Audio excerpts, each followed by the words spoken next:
தேவர் பெருமாள் என்ற முத்துராமலிங்க தேவர் ஐயாவுடைய வாழ்க்கை வரலாறை படமாக எடுப்பதற்கு தயாரிப்பதற்கு எனக்கு அருள் கூர்ந்த ஐயா தேவரையா அவர்களுக்கு என்னுடைய மனமார்ந்த நன்றியையும் அவருடைய ஆசையும் எனக்கு எப்பொழுதும் இருக்கும் வேண்டுமென தேவர் பெருமான் அவர்களை வணங்கி இந்த தேசிய தலைவர் திரைப்படத்தை நீங்கள் அனைவரும் இப்போது பார்த்திருப்பீர்கள். பல்வேறு கருத்துக்கள், பல்வேறு முரண்பாடுகள், பல்வேறு சாதிய சாயங்கள், அதுபோல அனைத்தும் பூசப்பட்ட ஒரு படமாக இது திகழ்ந்ததாக மக்கள் மத்தியிலே சில பொய்யர்கள், சில சாதிய வன்மர்களால் இது போல சாதிய வன்மைக்கு இடம் கொடுக்கிற படம் என்று சில தீய சக்திகளால் இது வெளியிலே காட்டப்பட்டது. ஆனால் இன்று நீங்கள் அனைவரும் பத்திரிகை நண்பர்களாகட்டும், பொதுமக்களாகட்டும் அனைவரும் பார்த்திருப்பீர்கள்.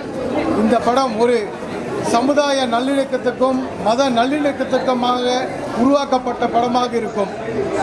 அதே போல் தேவரையா அவர்கள் வாழ்ந்த வரலாறு முழுவதுமாக சிறப்பான முறையில் அவருடைய தத்துவமும் அவருடைய வாழ்ந்த வாழ்க்கை, ஒரு அரசியல் தலைவர் என்றால் எப்படி வாழ வேண்டும், ஒரு சக மனிதனாக எப்படி வாழ வேண்டும், ஒரு ஒழுக்க சீலராக எப்படி வாழ வேண்டும், ஒரு மக்களுக்கு சேவைகளை ஆற்றுவதில் எப்படி தன்னலமற்ற சேவையை ஆற்ற வேண்டும் என்பது தேவரையாவுடைய வாழ்க்கை வரலாறை பார்த்து நாம் அனைவரும் தெரிந்து கொள்ளலாம். ஏனென்றால் இது ஒரு மறைக்கப்பட்ட வரலாறு. தேவரையா மறைச்சிட்டாங்க.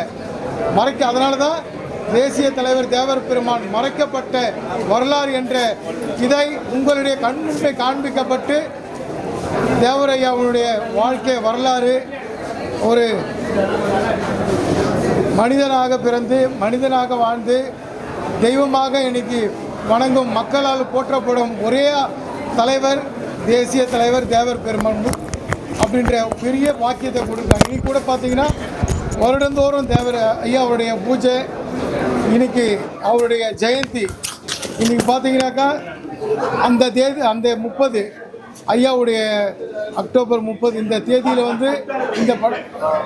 இந்த தேசிய தலைவர் படம் திரைப்படமாக இன்னைக்கு திரையில் வந்ததற்கு பெரும் மகிழ்ச்சி கொள்கிறது எங்களுடைய SSR சத்யா பிக்சர்ஸ்.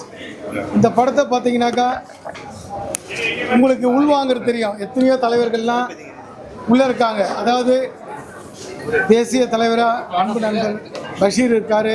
அதே போல் அவருக்கு உறுதுணையாக அந்த படத்தில் அவருடைய வாழ்க்கையில் வாழ்ந்த நிஜ தத்ரூபமான முகத்தோற்றங்கள் கொண்ட அன்பு நண்பர் சத்யகுமார் அவர் இருக்கார். நேதாஜியாக நடிச்சிருக்காங்க. அதே போல் எத்தனையோ கேரக்டர்ஸ், அதாவது பாரதி ராஜா ஐயா இருக்காங்க.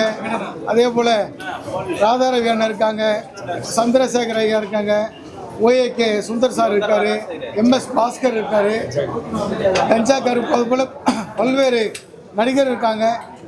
அதே போல் பார்த்திங்கன்னா அனைத்திற்கும் மேலாக ஒரு காலகட்டத்தில் 1990களில் மிக சிறந்த ஒரு டைரக்டர், இயக்குனர் அப்படின்ற, அதாவது ஃபஸ்ட்டு DFT காலேஜ் தொடங்கின காலத்தில் முடித்து வெளியே வந்த ஒரு குரூப்பில் கைத்தேர்ந்த ஒரு டைரக்டர் அப்படின்னாக்கா அரவிந்த்ராஜ். ஊம்பை விழிகள் அரவிந்த்ராஜ்னா அன்றைக்கி ஒரு உலகம் அதாவது நம்ம இந்தியாவே பேசப்படும் ஒரு டைரக்டர் தான் இதை இயக்கியிருக்காங்க.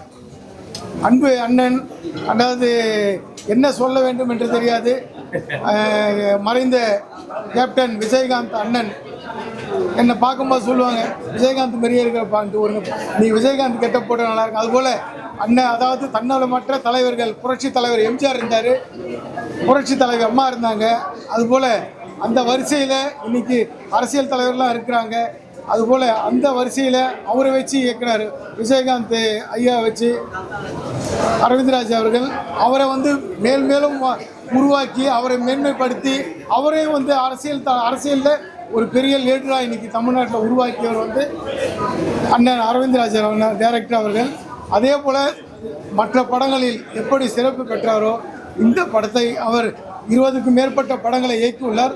ஆனால் அந்த 20 படங்களுக்கு ஈடாகாமல் 20 படங்களுக்கு இந்த ஒரு படம் சாட்சியாக இருக்கும். ஏன்னாக்கா அவருக்கு எவ்வளோ விமர்சனங்கள் இருக்கு. வழக்கு நேற்று ராத்திரி வரைக்கும் பார்த்தீங்கன்னா